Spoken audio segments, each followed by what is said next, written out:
Here, Draft Dr. Phil rants. So, take it away, Phil. Let's go. What's up, guys? You know how it is. Bears Hour live right after Bears games.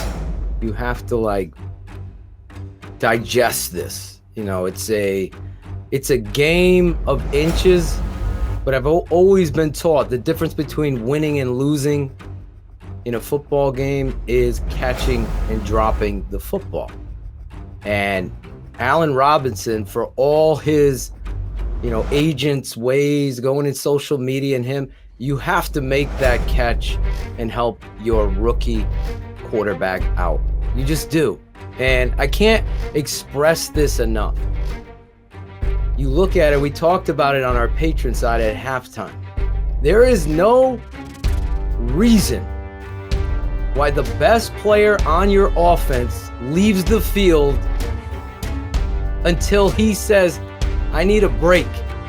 And that's David Montgomery, who, oh, by the way, closes out the game with the same energy and passion and pride that he started the game with.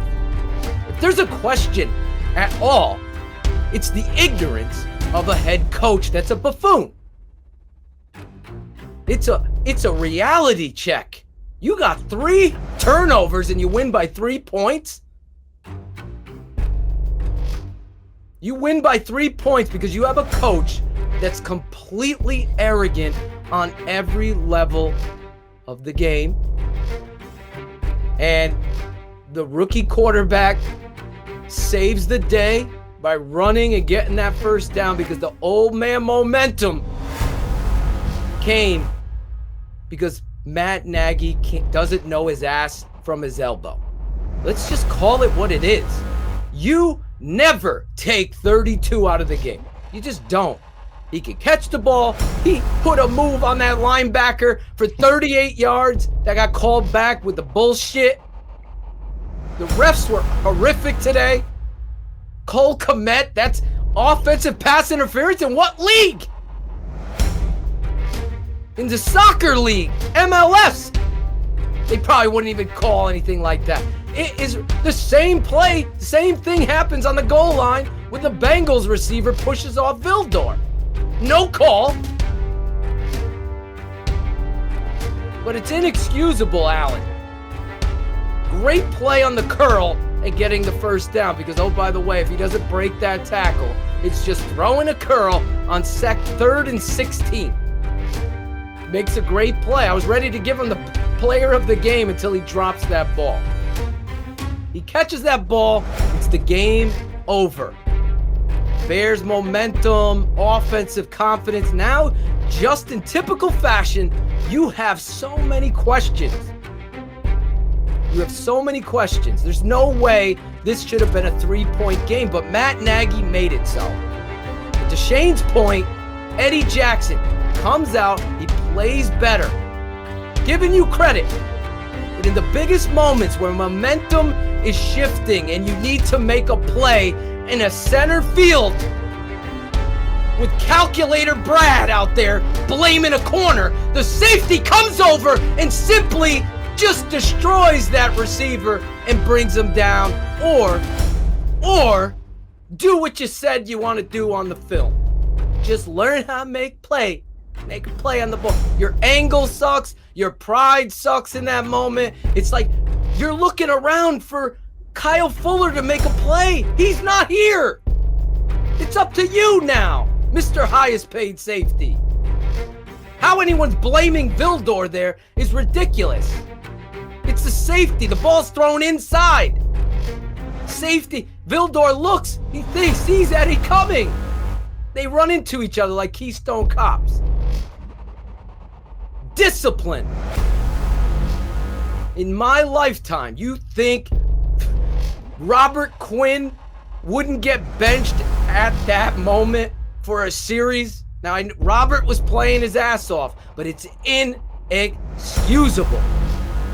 You gave them 3 points right there. Oh, by the way, you won by 3.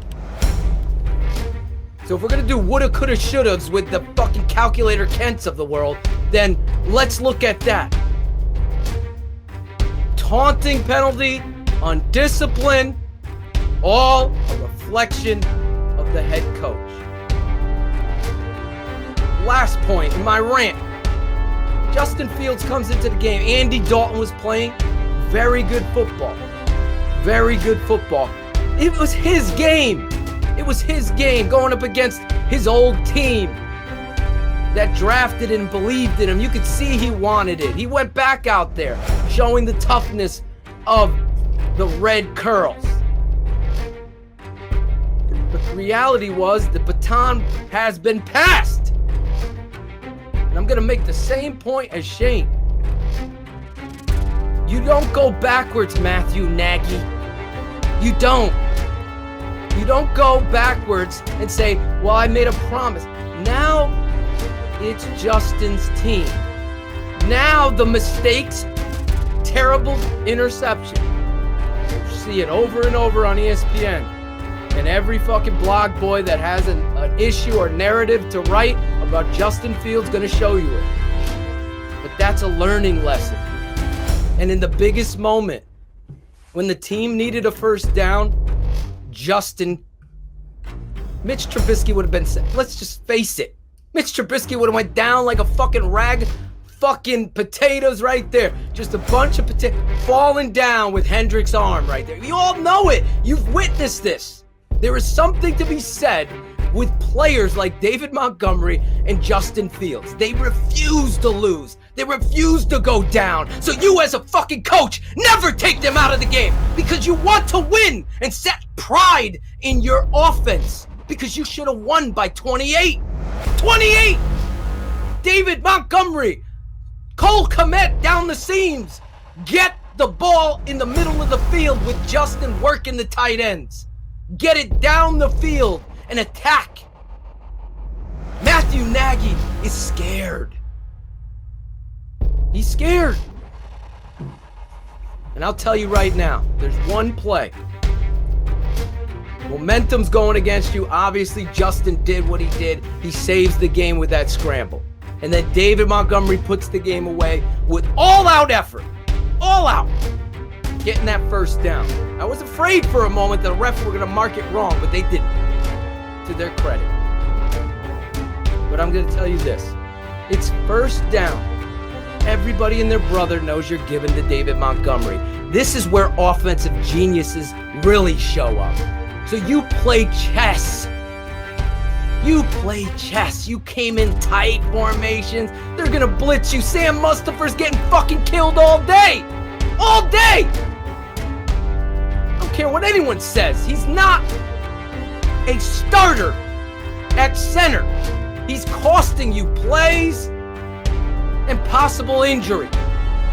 That being said, you play the game of chess. Matt Nagy, you fake to David Montgomery, and you run with one route with Justin Fields right there. Yes, they won. Yes, they did. It was because of Justin that they won. But I'm telling you, you play right into their hands. You just ran the ball. They all blitz. They sold out, and they stuffed David Montgomery, right? You gotta know that they're doing that. It's a lesson for you, coach. You got a freaking Adonis at quarterback. You got the best horse in the Kentucky Derby. Don't take the ball out of his hands. Make a freaking action and get up the field. All I'm looking at is a guy in Matt Nagy. My final point, Matt Nagy. You have a responsibility to the city of Chicago and to every goddamn Bear fan all over the world because they are everywhere. You need to understand 32 is the offense. Everything that Justin will become to become the offense will come through David Montgomery. Until you understand that and stop with your gimmicks and ruining rhythm by bringing in Damian Williams' ass, you are always going to be in these games where your offense can't put people away. And that is my rant, Shane. Here, Draft Dr. Phil rants during each and every Bears Hour Live.